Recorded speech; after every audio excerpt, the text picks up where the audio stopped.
সারা বাংলাদেশ জুড়ে কোটি কোটি মানুষ আজকে এই মুহূর্তের জন্য অপেক্ষা করছে। যারা তাকিয়ে আছে হাদির কথা শোনার জন্য। আজকে বিদেশে যারা আছে বাংলাদেশি, এই মুহূর্তে তারাও হাদির কথা জানতে চায়। প্রিয় ওসমান হাদি, তোমাকে আমরা বিদায় দিতে আসি নাই এখানে। তুমি আমাদের বুকের ভেতরে আছো এবং চিরদিন বাংলাদেশ যতদিন আছে তুমি সকল বাংলাদেশির বুকের মধ্যে থাকবে। এটা কেউ সরাতে পারবে না। আমরা আজকে তোমাকে প্রিয় হাদি বিদায় দিতে আসিনি। আমরা তোমার কাছে আমরা ওয়াদা করতে এসেছি, তুমি যা বলে গেছো সেটা যেন আমরা পূরণ করতে পারি। সেই ওয়াদা করার জন্য আমরা একত্র হয়েছি। সেই ওয়াদা শুধু আমরা নয়, পুরুষানুক্রমে বাংলাদেশের সব মানুষ পূরণ করবে। সেই ওয়াদা করার জন্যই আমরা তোমার কাছে আজকে এসেছি, সবাই মিলে যে যেখানে আছি।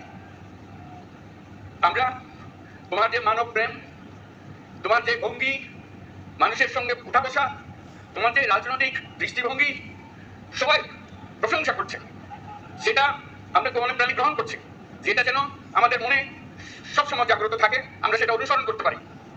তুমি আমাদেরকে এমন এক মন্ত্র কানে দিয়ে গেছো, সেই মন্ত্র বাংলাদেশের কেউ কোনোদিন বলতে পারবে না এবং এই মন্ত্র চিরদিন আমাদের কানে বাঁচিয়ে রাখবে। সেই মন্ত্র বাংলাদেশের বড় মন্ত্র হয়ে আমাদের জাতির সঙ্গে সংযুক্ত থাকবে। তোমার মন্ত্র ছিল চলো বলবীর চির উন্নতম মশির। এই উন্নতম মশির যে মন্ত্র তুমি দিয়ে গেছো, সেটা বাংলাদেশি সন্তানের জন্মলগ্ন থেকে যতদিন সে বেঁচে থাকবে নিজের কাছে বলবে চল বলবীর চির উন্নতম মশির, আমাদের শির কখনো নত হবে না। সেই মন্ত্র তুমি আমাদেরকে দিয়ে গেছো, আমাদের সব কাজে সেটা আমরা প্রমাণ করবো। আমরা দুনিয়ার সামনে মাথা উঁচু করে চলবো, কারোর কাছে মাথা নত করবো না। সেই মন্ত্র তুমি আমাদেরকে দিয়ে গেছো, আমরা সেটা পূরণ করে যাবো। প্রিয় হাদি, তুমি নির্বাচনে অংশগ্রহণ করতে চেয়েছিলে এবং সেই নির্বাচনে অংশগ্রহণ করতে গিয়ে নির্বাচন কিভাবে করতে হয় তারও একটা প্রক্রিয়া জানিয়ে গেছে আমাদেরকে। সেই প্রক্রিয়া যেন আমরা সবাই মিলে গ্রহণ করি, যে কিভাবে প্রচারণা কার্য চালাতে হয়, কিভাবে মানুষের কাছে যেতে হয়, কিভাবে মানুষকে কষ্ট না দিয়ে তার বক্তব্য প্রকাশ করতে হয়, কিভাবে বিবিধভাবে মানুষের কাছে আসতে হয়, সবকিছু তুমি শিক্ষা দিয়ে গেছো। আমরা এই শিক্ষা গ্রহণ করলাম, আমরা এই শিক্ষা চালু করতে চাই। আমরা সবাই আমাদের জীবনে আমাদের রাজনীতিকে এই পর্যায়ে নিয়ে আসতে চাই, যাতে হাদি আমাদের জীবনে স্পষ্টভাবে জাগ্রত থাকে। হাদি, তুমি হারিয়ে যাবে না। তুমি কোনোদিন কেউ তোমাকে বলতে পারবে না। তুমি যুগ যুগ ধরে আমাদের সঙ্গে থাকবে, আমাদেরকে তোমার মন্ত্র কোনো মনে করিয়ে দেবে, আমরা তোমাকে মনে করিয়ে দেবো জনবীর অন্যতম মসজিদ। আমরা সেই মন্ত্র নিয়ে আজকে সামনের পথে এগিয়ে যাবো। তোমাকে আমাদের সবার পক্ষ থেকে তোমার সঙ্গে ওয়াদা করলাম, আজকে তোমাকে আল্লাহর হাতে আমানত রেখে গেলাম। আমরা সবসময় তোমার কথা স্মরণ রেখে জাতির অগ্রগতির পথে চলতে থাকো। ধন্যবাদ সবাইকে।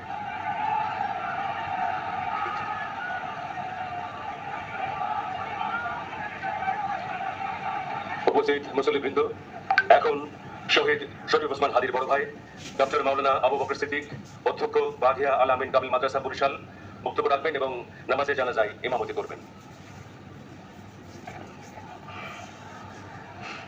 السلام عليكم ورحمة الله وبركاته. نحمده ونصلي على رسوله الكريم أما بعد. فأعوذ بالله من الشيطان الرجيم. بسم الله الرحمن الرحيم. كل نفس ذائقة الموت. صدق الله العظيم. সম্মানিত হাজিরিন, আজকের এই লক্ষ লক্ষ তৌহিদি জনতা, আপনারা হাজির হয়েছেন আমার কলিজার টুকরা ছোট ভাই শহীদ শরীফ ওসমান হাদির জানাজার নামাজে অংশগ্রহণ করার জন্য।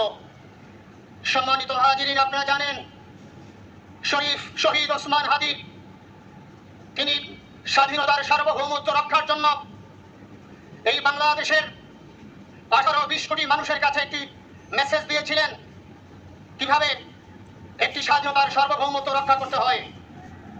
আজকের বড় পরিতাপের বিষয়, আমার বলার মতো কোনো অবস্থা নেই। আপনারা জানেন যে শরীফ ওসমান হাদির একটি বাচ্চা মাত্র 8 মাস বয়স। ওর বাচ্চা যখন জন্ম হয়েছে আমাকে বলেছেন, ভাই আমার বাচ্চার জন্য একটি নাম নির্বাচন করেন, যেই নামের মধ্যে বিপ্লবী চেতনা থাকবে। আমার সন্তানের জন্য একটি নাম নির্বাচন করেন, যেই নামটা সাহসিকতার পরিচয় বহন করবে। আমি অনেক যাচাই বাছাই করে ওর সন্তানের নাম দিয়েছিলাম ভিরিনাস, বিপ্লবী এবং সাহসী।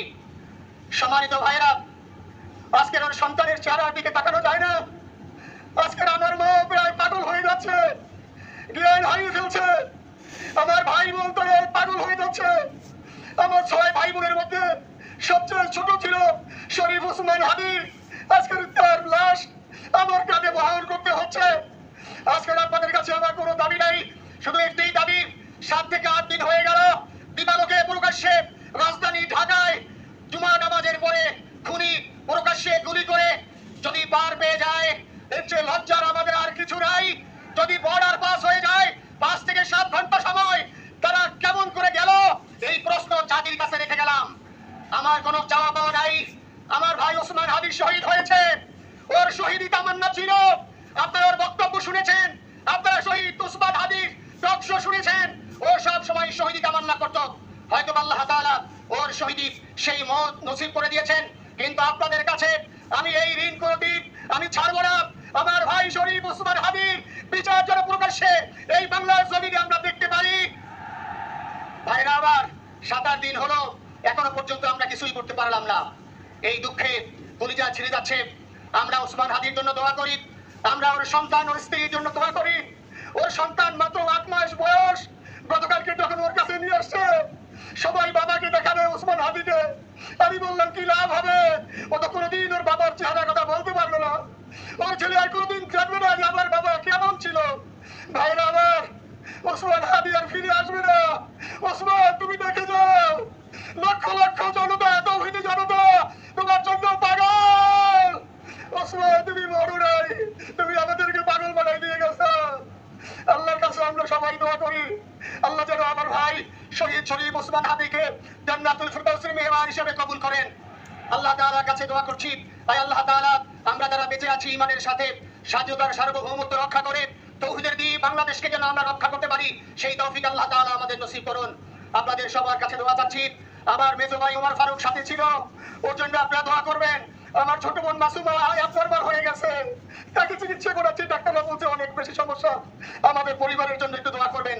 আমাদের আর কোনো চাওয়া পাওয়া নাই। শরীফ ওসমান হাদি তুমি বেঁচে থাকো, আমরা ওর জন্য দোয়া করি।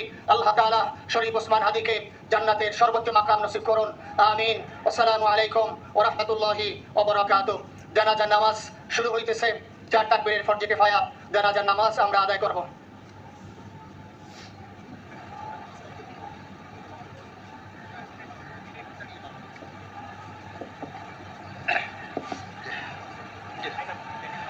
শুনুন, জানাজার নামাজ শুরু হইতেছে।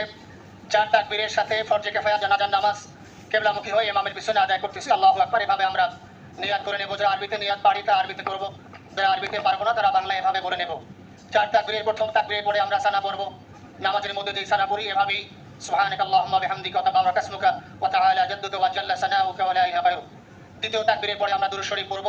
তৃতীয় তাকবীরে পড়ে একটি দোয়া আছে, আল্লাহুম্মা গফির লিহাইয়িনা ওয়া মাইয়িতিনা, এই দোয়াটি আমরা পড়ব। চতুর্থ তাকবীরে পড়ে আমরা সালাম ফিরাই আমরা নামাজ শেষ করব। জানাজার নামাজ শুরু হচ্ছে। আল্লাহু আকবার।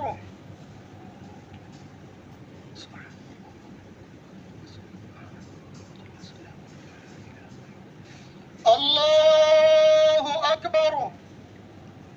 اللهم صل على سيدنا محمد وعلى ال محمد وعلى ابراهيم وعلى ال ابراهيم انك حميد مجيد. اللهم بارك على محمد وعلى ال محمد كما باركت على ابراهيم وعلى ال انك حميد مجيد. الله اكبر. اللهم اغفر لحينا وميتنا وشهدنا وموتنا وصغيرنا لك المنصر. اللهم من احييته منا فاحيه على الاسلام وميته منا فتوفاه على الايمان برحمتك يا ارحم الراحمين. الله اكبر. السلام عليكم ورحمة الله. السلام عليكم ورحمة الله. أشهد أن لا إله إلا الله.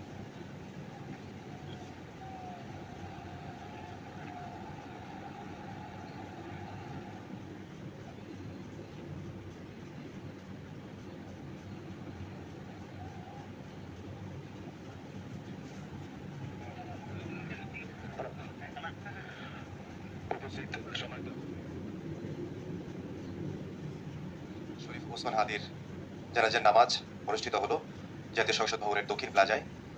জানাজার নামাজ পড়লেন শরীফ ওসমান হাদির বড় ভাই আবু বকর সিদ্দিক।